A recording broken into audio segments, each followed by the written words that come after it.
Itu satu kehilangan yang besar. Ya, kita kehilangan seorang anak, suami, bapak, sahabat kita. Tetapi apapun itu, kita tetap percaya bahwa tidak ada yang salah di dalam Tuhan. Amin. Ya, tidak ada yang salah, dan percayalah bahwa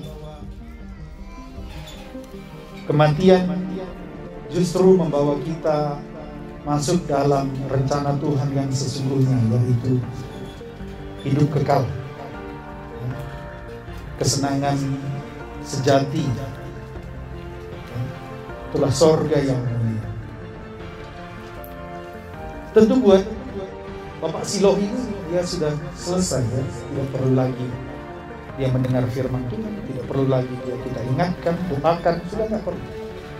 Dia sudah selesai. Yang penting justru kita yang masih ditinggalkan oleh Bapak Siloh ini, yang kita harus berpikir tentang hidup kita. Sejauh yang saya tahu, ya, Bapak Siloh ini tadi sudah disebutkan, paling tidak di akhir masa kehidupannya dia melayani Tuhan. Terakhir kalau nggak salah dia pernah berusaha gereja, ya, dengan mungkin badan yang lemas, tapi dia berusaha datang ke gereja. Itu menunjukkan imannya. Dia bisa pilih, sakit atau bagian mengerti saja ini. Tidak, dia mau berjuang. Pasti ada sesuatu yang menarik dirinya. Imannya itu bekerja untuk mencari Tuhan. Walaupun mungkin tidak sempurna, ya, kita ini semua masih banyak Tuhan. Tapi saya melihat paling tidak, walaupun sempat dulu, ya, dia waktu masih belum menikah sempat nggak gereja, nggak melayani.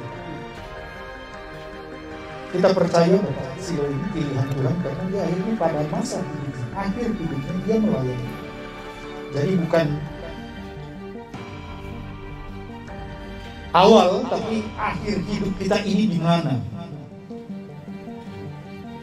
Kita finish, kita selesai. Itu yang paling penting. Nah, hari ini firman Tuhan juga mengingatkan kita dari Yakobus pasal 4 ayat 14. Ayat yang singkat saja, saudara. Yakobus pasal 4 ayat 14.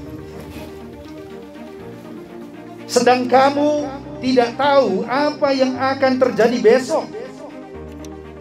Apakah arti hidupmu? Hidupmu itu seperti uap yang sebentar saja kelihatan, lalu lenyap. Ya, saudara, firman Tuhan selalu datang di dalam hidup kita. Firman Tuhan selalu mengingatkan kita, bukan hanya dari pendeta, bukan hanya dari ibadah, tapi dari kejadian-kejadian alam. Tuhan berbicara dari awal penciptaan manusia sampai nanti akhir zaman. Tuhan kirimkan nabi-nabi, Tuhan izinkan fenomena alam, gunung Sinabung meletus, corona terjadi di mana-mana. Tuhan mau ingatkan sama kita. Engkau tidak tahu apa yang terjadi besok. Engkau tidak tahu kapan kau harus tinggalkan dunia ini. Tetapi yang paling penting, pertanyaannya, apa arti hidupmu? Tidak masalah kita hidup hanya 15 tahun, 20 tahun, 30 tahun. Yang penting kita tahu arti hidup kita. Daripada kita hidup sampai umur 90 tahun, 100 tahun, lah sitah kai artinya geluta ainda. Untuk apa kita hidup? Ngapain kita hidup? Buat apa kita hidup? Kata Tuhan. Firman Tuhan yang tanya, apa arti hidup? Pertanyaan ini Bapak Ibu tidak bisa dijawab oleh rame-rame. Nih, kayak Kak Du, menurut kau apa sih hidup? Gak bisa. Firman Tuhan tanya masing-masing kepada kita, apa arti hidupmu?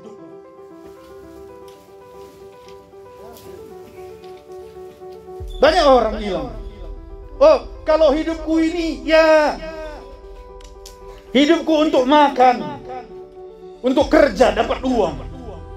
Banyak orang begitu. Arti hidupnya hanya apa? Cari uang. Cari uang. Bangun pagi-pagi yang dipikirkan cari uang. Hidupnya hanya mengejar harta dunia ini. Ada yang bilang hidupku untuk mengejar kesuksesan, karir, jabatan.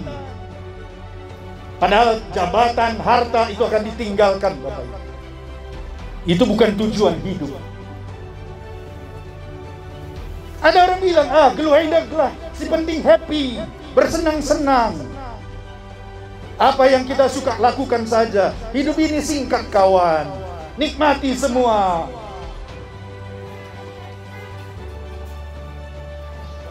Padahal dia tidak tahu apa yang terjadi besok.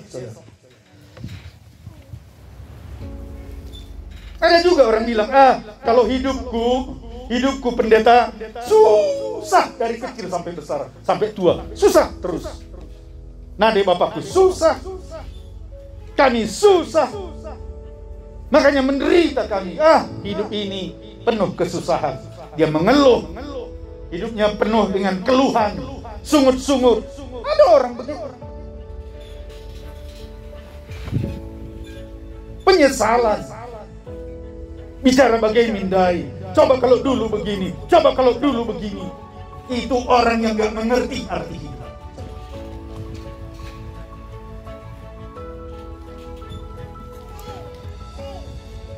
Alkitab, ayat firman Tuhan tadi mengingatkan kita bahwa hidup ini seperti uap yang sebentar saja.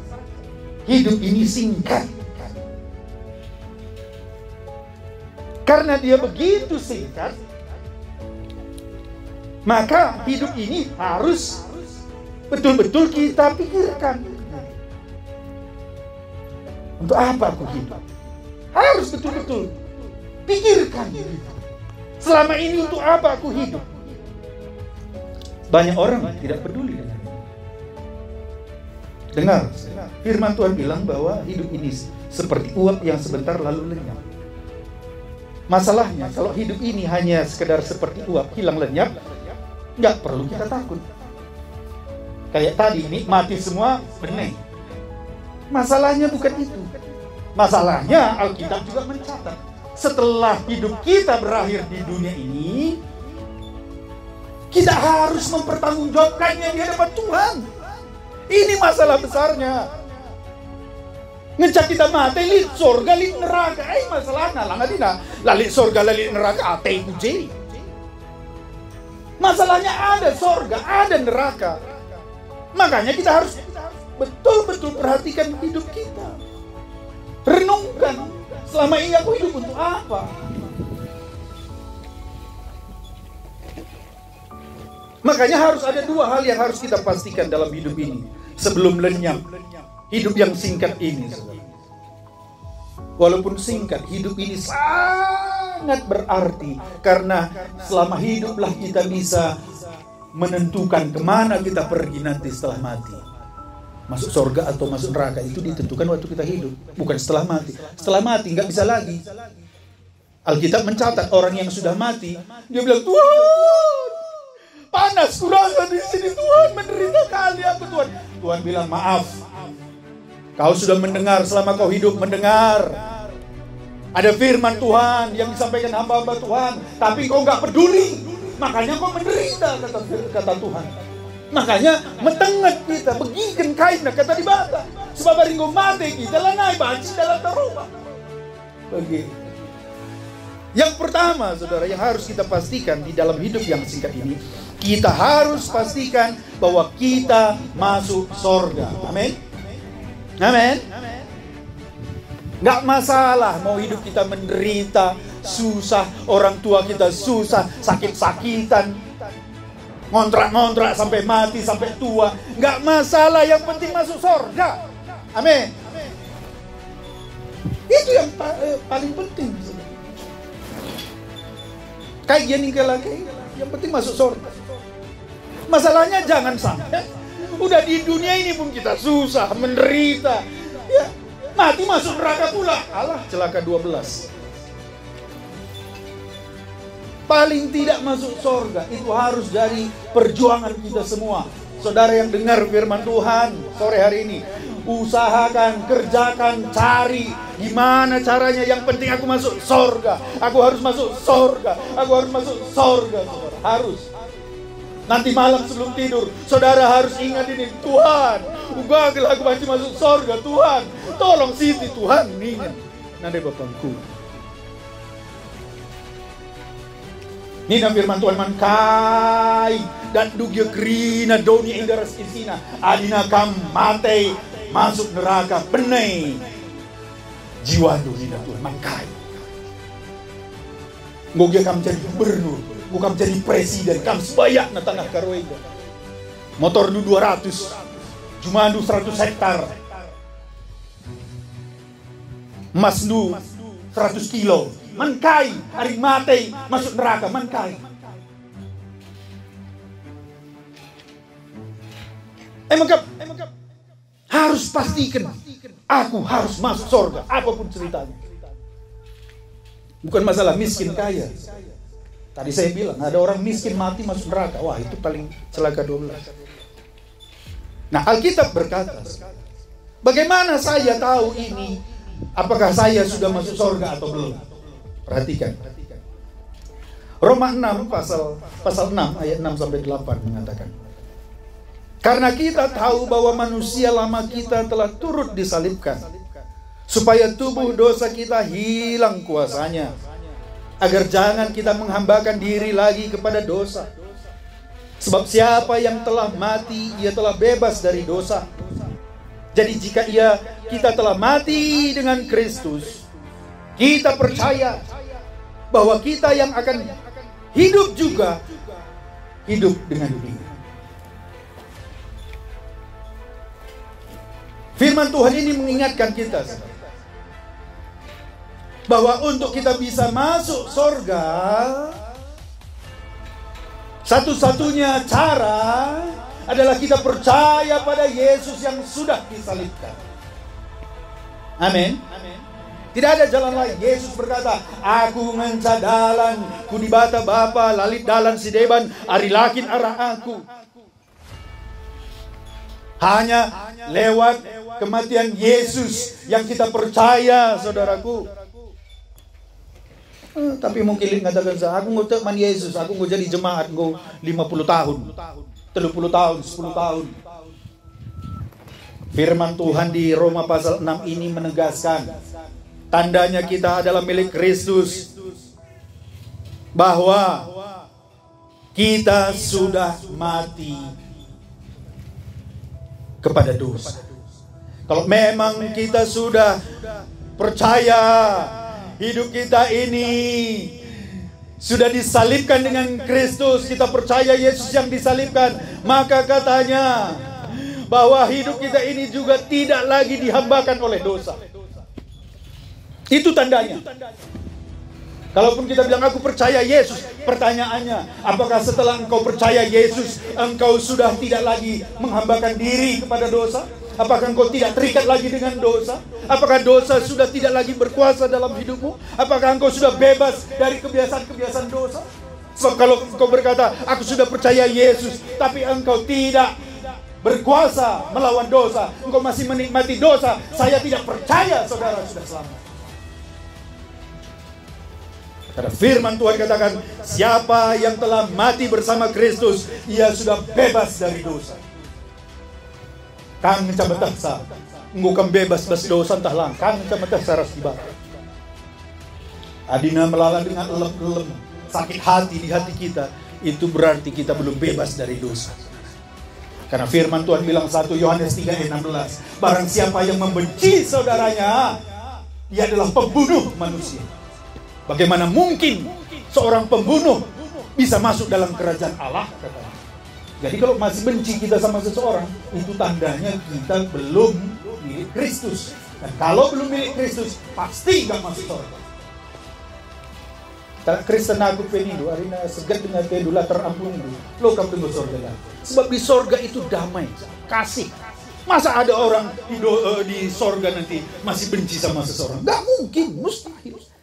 Masuk surga kamu kari simbang dudai. Si jumpa kamu dari sorga. Ih, nanti si anu kalau kayak. Iya, ada hidup. Jumpa kagari. Malaikat.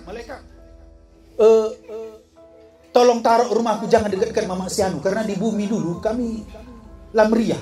Rubati kami rusuk. Emang kena ban si blok si deban. Jangan li. Di sorga itu semuanya penuh kasih. Amin. Jadi kalau di dunia ini saudara masih benci sama seseorang, nggak bisa mengampuni, berarti bukan sorga milik tempat saudara. Percayalah. Lalu gimana caranya? Kalau saudara percaya Yesus, Yesus ada dalam hatimu, Dia akan memberikan kekuatan untuk mengampuni orang lain. Itu tandanya kita milik Kristus. Barang siapa telah mati bersama Kristus, dia sudah bebas dari dosa. Orang Kristen masih bisa jatuh dalam dosa karena keinginan dagingnya, karena kekerasan hatinya, tapi dia tidak akan tinggal dalam dosa. Itu tandanya orang sudah milik Kristus. Tapi kalau milik yang bukan milik Kristus, lah terampuni lah kimpe, nggak bisa dia mengampuni.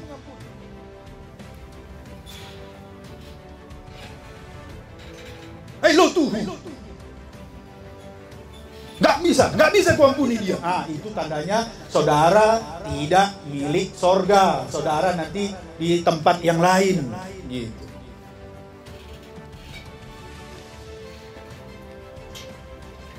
Saudara, Yesus datang ke dunia ini untuk menawarkan hidup yang kekal. Dia ingin membawa kita semua masuk sorga. Tapi kita harus mempercayakan hidup kita kepadanya. Kita harus percaya sungguh-sungguh. Kita harus hidup bagi Dia. Itu tandanya bahwa kita milik Yesus. Itu tandanya kita warga kerajaan sorga. Dan di dalam Yesus, hanya dalam Yesus, ada jaminan hidup kekal. Lah pada kambiar nari bicara mati kata wari pak sampai bas Yesus mencari jaminan si pasti bas si deban lali.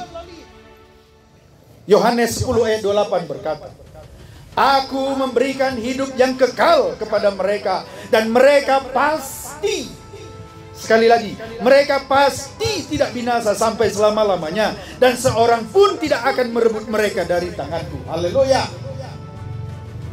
Lalu isi pipang katakan sa mati sekalian pasti masuk surga kecuali bas Yesus dan anak-anak Yesus milik Yesus.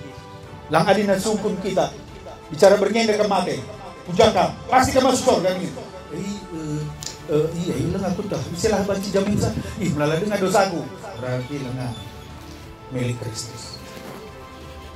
Kalau di dalam Yesus pasti labu mudah-mudahan beram-beram. Kalau singkatakan semberam-beram terlang.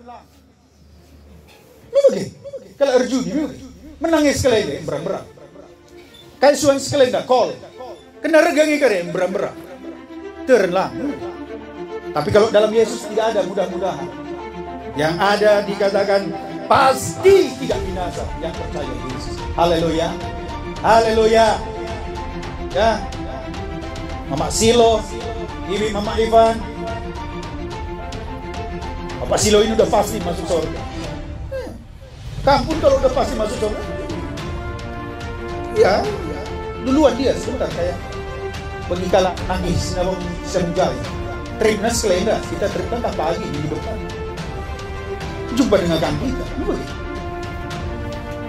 Pasti masuk surga orang yang sungguh-sungguh percaya Yesus. Jadi pastikan saudara, apakah saudara sungguh-sungguh milik Kristus? Apakah saudara sungguh-sungguh percaya kepada Kristus? Apakah engkau sudah melihat hidupmu tidak dikuasai dosa lagi? Kalau hari ini belum, buat keputusan. Malam ini, hari ini, ambil keputusan. Tuhan, hari ini, jadikan aku jadi milik. Bertautukkan bernyi. Banci dijamkan. Hari memang kita milik Kristus. Kita bisa merasakan di sini. Saya 25 tahun gak milik Kristus, hidup dalam dosa. Malam saya berdoa sendiri di kamar saya. Tuhan, harilah selamatkan jiwaku, mati aku Tuhan. Bagi buih na dosa aku masuk neraka aku Tuhan tahu aku sampai kejamkan reh. Simbaru bas tusuk. Maka aku mengaku lalu perbanding buku gereja. Gereja lah pun menyelamatkan. Agama Kristen tidak menyelamatkan, gereja tidak menyelamatkan. Hanya Yesus. Dan saudara bisa merasakan. Yesus bilang orang yang lahir baru itu seperti angin. Lasi dah tapi sekejap. Kalau ke Yesus itu bagai lasi tahu gak tapi kejap kedua. Hari lengah pernah kejap kedua kamu dekah jadi kalau Kristen lengah boe. Tanda nagari lana akan mericu tidak dosa. Nagang dosa, tidak berdosa. Lana akan mericu. Mericu.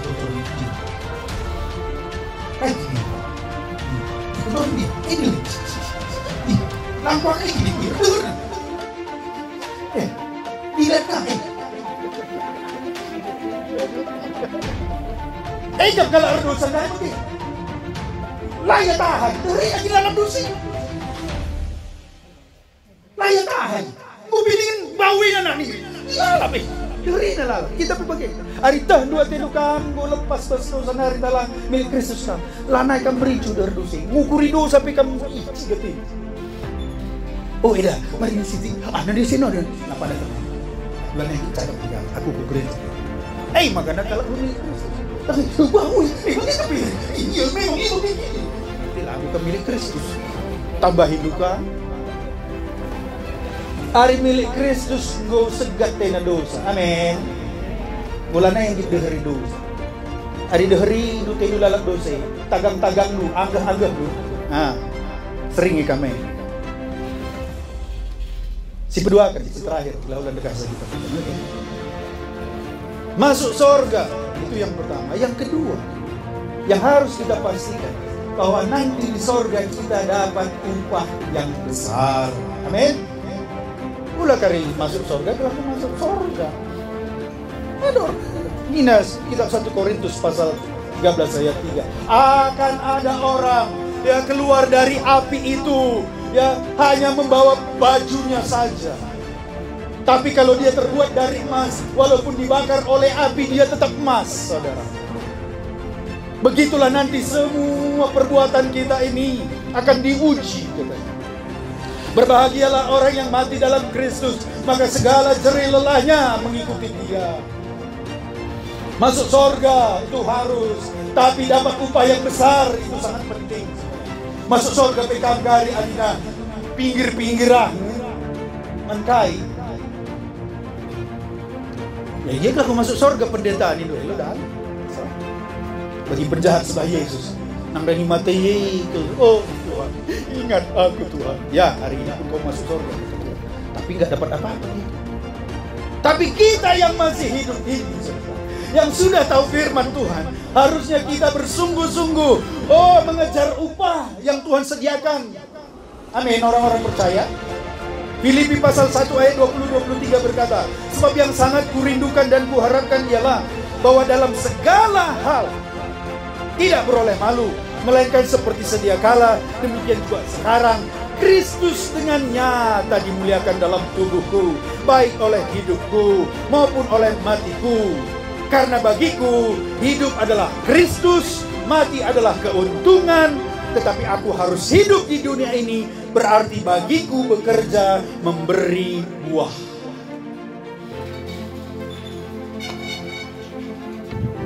Harus kita bawa upah yang besar. Setelah kita percaya Yesus, setelah kita percaya Yesus menyelamatkan kita, kita bekerja sungguh-sungguh, melayani Tuhan sungguh-sungguh, supaya nanti kita punya upah yang besar di sana, saudara.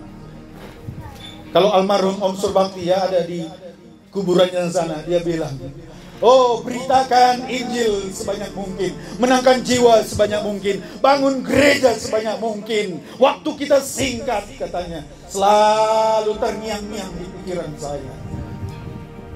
Layani Tuhan selagi engkau hidup. Langgia adiu bagi belina kegelengan di bata eman kita. Dia mati kayu persilangan bata. Aturna merincuh kita melayani Tuhan. Lah dia beri kena upahna. Tapi Tuhan juga janji kalau kita sungguh-sungguh melayani dalam hidup ini, Tuhan kasih upah yang besar. Amin. Kan dia bicara lihat kalau Arab Jumadu. Ada pekerja di ladang kita. Kalau dia malas-malasan, jam siwah mulai ini, jadi ngaganggar dia ricu. Jam 12 malam, kurang 15, gue pusapo. Pagi lah nasi diluk. Tapi adina rajin dia. Lengape mulai jam siwah perdahin, gue mulai sikap, gue ikat na dah ini kok. Cas. Ngupi jam 12 1 naman, jam 12.15, idah duduk ya perdahin. Gue karabun pe, lenga ngaringan. Oh pagi pe mesti dilokainya. Tambah himpah na pilar sadar. Tuhan pun begitu. Dan kita bekerja untuk hidup kekal, saudara. Labu ngayaki donin dan hari, saudara. Ayo kejarlah, layani Tuhan, kerjakan sebanyak mungkin untuk Tuhan. Sebelum mati ini buat yang terbaik, saudara. Apa yang disenangi Tuhan kerjakan. Aku lah nelit gegeh, ku pendeta, jadi pendoa syafaat kamu. Aku melalasan ku tapi lah ke paci ku tapi aku preken sen lu. Sampai hati hamba Tuhan sekutu pusat beri. Aku gegeh ku jalit sen ku lalit. Gegeh dua berikan, kai banci ku lakukan. Ini bukan masalah banyak uang, sedikit uang. Kita semua punya kesempatan untuk menerima upah. Kerjakan yang terbaik dalam hidup kita. Jaga hidup kita. Jadi seperti firman Tuhan bilang, supaya dalam hidup kita ini Kristus tidak dipermalukan, tapi justru dimuliakan. Saya bersyukur sekali lagi hari ini, beberapa waktu yang lalu Bapak kita juga kita bersyukur ada pelayan Tuhan. Hari ini Yafta juga seorang pelayan Tuhan. Dia sudah menerima upah. Ayo keluarga yang lain, ayo Mama Silo. Memang awal kamu berat kamu puasa, tapi ini waktunya kamu melayani Tuhan. Jangan lagi bu anakku ini begini. Buat sesuatu. Bukan nanti Mama Silo kan nggak bertanggung jawab, kan nggak bisa bilang Bapak Silo dulu begini, Mama aku dulu begini, nggak bisa. Kamu harus berdiri di hadapan Tuhan, kamu bertanggung jawabkan hidup. Tuhan tanya, apa yang sudah kau lakukan untuk itu? Kita semua harus begitu. Kita tunggu daharaku, bagi perbulangan kemarin ya. Tante Subakti nggak mungkin dia bilang, suamiku dulu udah bangun banyak gereja, itu kan suaminya. Makanya Ibu Gembala bilang, aku juga harus mau, aku ingin bangun gereja. Nah, kita harus masing-masing di hadapan Tuhan. Dan waktunya nggak lama lagi. Bilang kiri kanan, nggak lama lagi. Ulah kamu karisan ke gereja. Tinari muka melihat sir lebu kayak ini. Ulah kamu te, hari nama te karya aku ingin kalagay ini. Aku nggak mulih ke rumah Bapa nih. Amin. Haleluya. Pindah saja kita, pindah. Pindah teman, pindah. Tapi pesikap lebih jah, maka aku japekan kari, memejili rumah kita. Hari ini pula aku pernah kirim ke Dubai tanah. Kayak menjual rumah. Hah? Pula dari pasir yang kita kita beri di pasir saja sih. Menjili bagi rumah, lantai 2 di kolam renang. Amin. Daripada jenda kali belang Jumadu enggak, jangan lihat rumah lu. Aku padin kok jilin rumah juga. Jenda ngontrak. Aku lah ngasa gudar lah ngali rumah. Nih, rumah pendeta yang dijadikan tadi ini seperti jah di rumah tu lantai 2 di kolam renang. Banci kami mau singgah sekali. Oh pendeta, banci aku ready jena mari. Tapi banci aku jena benar lah banci rumah kita. Rumah lu kamu. Sapo-sapo ke rumah gua gengken. Gua marina begindu ngerahana hamba Tuhan usurkan persingeti lala kok kendo. Tanggung sendiri. Masalahnya seumur hidup selama-lamanya bersapo-sapo. Mari kita berdoa. Tuhan Yesus, kami sekali lagi bersyukur kalau firman-Mu memperingatkan kami semua. Waktu kami singkat, hidup kami singkat. Tolonglah kami, tolonglah keluarga-keluarga ini yang ditinggalkan Bapak Silo Tuhan. Khususnya bibi kami Mama Ivan, Mama Silo Tuhan, kami berdoa supaya mereka boleh terus kuat. Roh Kudus hiburkan mereka. Ketika mereka dalam keadaan lemah, Roh Kudus hibur. Tapi kami percaya juga Tuhan, mereka juga boleh terus Tuhan pakai selama kami bernafas, selama kami masih hidup. Semua kami mau memberi yang terbaik untuk Tuhan selama kami masih hidup. Terpuji termulia nama-Mu ya Tuhan. Kami akan akhiri ibadah kami ini, dan kami akan juga melanjutkan acara kami yang lain. Tuhan kiranya memberkati acara kami selanjutnya. Dalam nama Tuhan Yesus kami bersyukur. Haleluya. Amin. Di bawah